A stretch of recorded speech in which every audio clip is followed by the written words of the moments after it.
Mais à l'inverse, peut-être que le fait de l'avoir fait un petit peu plus tard vous permettra d'avoir du matériel très sophistiqué et très au point. Voilà, alors, pour éviter des pièges qu'ont rencontré d'autres communautés d'agglomération qui, elles, se sont tout de suite engouffrées dans des brèches existantes et ont eu des problèmes. On pense là à Bombardier, à Nancy, par exemple. Voilà, exactement. Donc je crois qu'aujourd'hui, il faut travailler nous avons la chance d'avoir un système qui est adaptable et qui est évolutif. D'où le fait que rien ne soit figé encore pour l'instant. Et donc, encore une fois, le fait de pouvoir ensuite phaser un certain nombre de choses. J'ai souhaité à ce que nous puissions, par exemple, phaser les axes aménagés, permettra d'envisager, compte tenu notamment de la disparition de la base aérienne, pourquoi pas, d'y implanter un parc de délestage. Et puis, évidemment, dans le contexte futur, de permettre de nouvelles dessertes sur un nouveau site propre, pourquoi pas. Juste un dernier mot, Jean-Luc Baule, dire aux Messins et aux Messines et aux gens qui habitent dans l'agglomération messine d'être patients parce qu'il y a des travaux, ça implique des travaux, ça impacte la vie de tous les jours. Exactement. Alors pour l'instant, on peut pas dire que ce soit lié directement à Métis, mais il y en aura bien évidemment et ça durera quand même de façon au moins 18 à 2 ans, 18 mois à 2 ans. Donc c'est vraiment un moment difficile à passer, mais je crois qu'une fois et partout dans toutes les grandes agglomérations, c'est ce qui s'est passé, notamment par exemple à Reims, ils ont installé récemment un tramway, et bien évidemment il y a des inconvénients, des encombrements, donc il faut prendre son mal en patience. Jean-Pierre Jagère. On a parlé du centre Pompidou, du centre des congrès, on a parlé de Métis, donc tout ça c'est des projets et c'est des dépenses. Maintenant au niveau des ressources, comment va Metz Métropole ? L'année dernière, donc, il y a eu un recours à l'impôt un peu plus fort. Je veux dire, il y a toute cette incertitude au niveau de la réforme, enfin de la suppression de la taxe professionnelle. On a l'impression que votre interlocuteur, l'État, en ce moment, ne sait plus trop, j'allais dire, où serre les cordons de la bourse, à quel sein se vouer, parce qu'on nous dit baisse de tant et tant de pourcents des dotations ou même des dotations de compensation. Comment vous en sortez pour faire face à ce projet très, très lourd? Surtout que les autres collectivités, elles aussi, tirent la sonnette d'alarme, que ce soit du côté du Conseil général ou du Conseil régional. On l'a entendu avec Jean-Pierre Masseret et on l'entend aussi du côté du Conseil général. Voilà, à force de tirer les sonnettes, on va pouvoir constituer de toute façon un carillon, hein, en effet, puisque je crois que nous sommes tous frappés par cette problématique, notamment à ce qui nous concerne donc de la disparition de la taxe professionnelle unique. Je vous rappelle que nous avons, moi j'ai commandé un audit en arrivant donc aux affaires à la présidence en 2008 et que nous avions en effet à l'instar de ce qui se fait. Vous aviez une stratégie fondée sur la ressource. Fondée évidemment sur les ressources et un cocktail entre guillemets fiscal qui impactait notamment pour la première fois une taxe additionnelle. Nous avons simplement mis en place ce qui existe déjà partout ailleurs, mais de façon très raisonnable puisque nous en sommes à 0,9 points. Et aujourd'hui, avec la suppression de la taxe professionnelle, en ayant également augmenté le versement transport très fortement et la taxe professionnelle qu'on voulait augmenter en 2 phases, malheureusement pas dans la bonne période, eh bien nous sommes impactés de façon très difficile puisque nous perdons 7 millions d'euros par an. Donc maintenant, à nous de résoudre la quadrature du cercle. Quelle marge de manœuvre? En effet, c'est une vraie question et je ne cache pas que nous réfléchissons à toutes les solutions, y compris d'impacter, je le dis sans aucun détour, sur, encore une fois, la taxe additionnelle. Alors vous parliez tout à l'heure, la taxe d'habitation. Vous parliez tout à l'heure de la crise et de tous les problèmes induits. Le cap est passé pour Metz Métropole ou y aura-t-il encore d'autres difficultés à attendre ? Je crois que nous sommes tous dans une situation, évidemment, il ne faut pas se cacher, très difficile.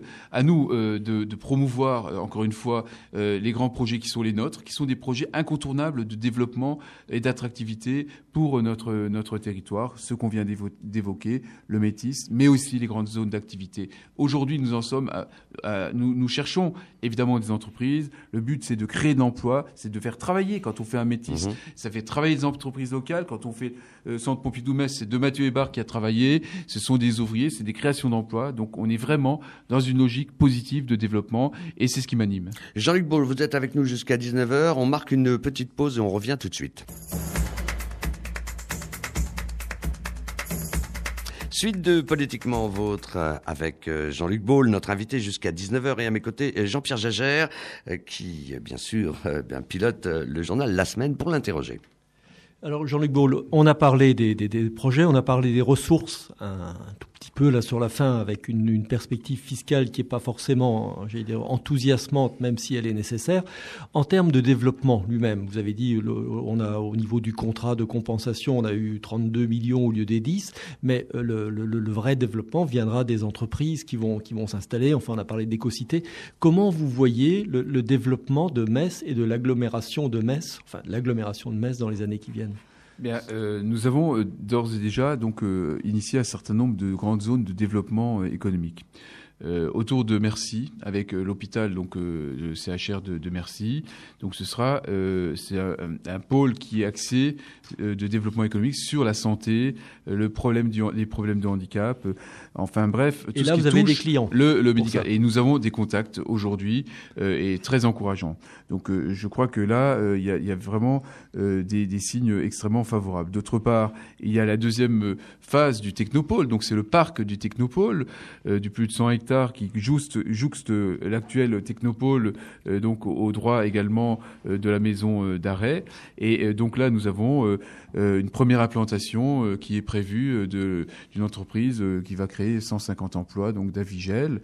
Et qui est un peu dans une perception plus large de la notion de technopôle, qui est plus spécialisée dans la connaissance et dans voilà, absolument, qui est juste à proximité d'ailleurs de la l'ENIM qui vient d'être inaugurée très récemment et que nous avons porté également, puisque c'est nous qui avons fourni l'assise du terrain.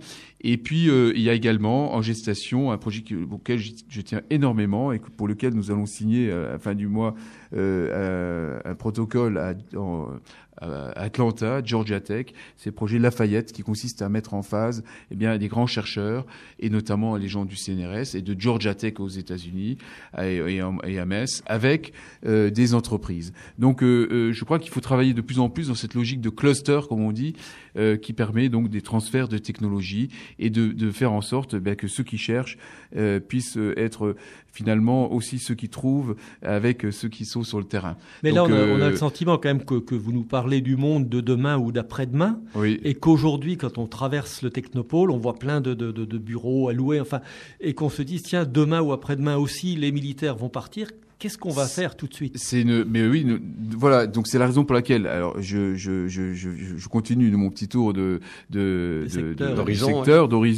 Donc nous avons également autour de nouvel hôpital qui va se créer, Robert Schuman, c'est la réunion des hôpitaux privés, une zone de développement artisanal. Et puis également, maintenant, c'est cette réflexion.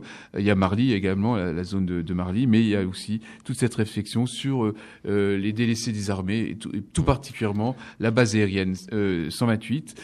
Donc nous allons faire porter par l'EPF Lorraine, c'est l'établissement public foncier de Lorraine, de telle sorte à ce que nous puissions, à la fois continuer à sécuriser les lieux, les dépolluer, et aussi finalement à mener une réflexion très, dense sur le réemploi en lien évidemment avec les communes concernées. Je pense tout particulièrement à Osny. Qu'en pensent vos collègues de Marly et d'Osny? Écoutez, ils ont envie de quoi? Ils ont envie évidemment de pouvoir maîtriser les choses et je les comprends. Et c'est la raison pour laquelle, mais ils ne peuvent pas porter puisqu'ils ont quand même pas une surface, nécessaire et qui n'est pas celle de l'agglomération en tout cas. Il est nécessaire de faire porter pour geler c'est pas le mot, mais pour essayer de libérer au fur et à mesure les terrains, mais aussi pour ce qui est nécessaire pour nous, et c'est l'intérêt de l'agglomération et de Metz Métropole en particulier, c'est d'avoir une réflexion d'ensemble sur tout notre territoire. Mais à quelle échéance les gens qui habitent Metz Métropole vont voir des choses concrètes? Parce que vous nous parlez de réflexion, je rebondis sur la remarque de Jean-Pierre Jagère, vous dites ce sont des réflexions, ce sont des projets, il y a des choses en gestation, des choses concrètes. Quand? Vous savez, aujourd'hui, la base aérienne, elle va être libérée donc en 2011-2012. Donc voilà, je crois qu'il faut aussi remettre les choses en perspective. Oui, l'église au milieu du village. Voilà, donc je vais pas sortir la baguette magique et puis lui dire tac, on va vous mettre telle ou telle entreprise. Et moi, je ne demanderais d'ailleurs que ça, mais je pourrais aller brûler des cierges en sortant de Radio Jéricho. Quel avis vous avez, par exemple, sur ce projet d'école vétérinaire? Alors, soit une création ex nihilo, soit un transfert venant d'autres écoles vétérinaires. Écoutez, moi, je pense que c'est un projet qui est probablement très intéressant.